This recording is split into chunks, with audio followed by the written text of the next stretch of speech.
Hi, this get is called duplicate encoder. What we have to do is to create a function that takes a string as an input. Every time when we hit a unique character, we should add a opening parentheses to a new string.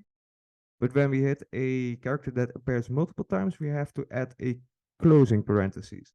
And for that, I want to use the count method. As you can see, you can use it on a string, and you can basically return how many times an element appears in the list. See this example, cherry appears one time.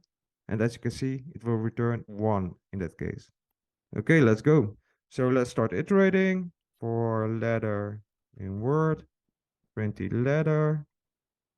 And let's use the count method. So we use the list and then the .count method. And we pass in the letter as an argument. There we go. The E appears 3 times, so we should add a closing parentheses, and all the other letters are unique, so we should add a opening parentheses for that. How do we do that? Well, as follows. If a letter occurs more than one time, or let's create a new string, by the way, result, then we should add a closing parentheses to the string. And on the other hand, if the letter is unique, is equal to 1, we should add a opening parentheses. Well, let's return it. Well, tada. Looks like it's working. Let's test it out. Should ignore case. Well, maybe we have to convert the string to lowercase letters. So word is equal to lowercase letters.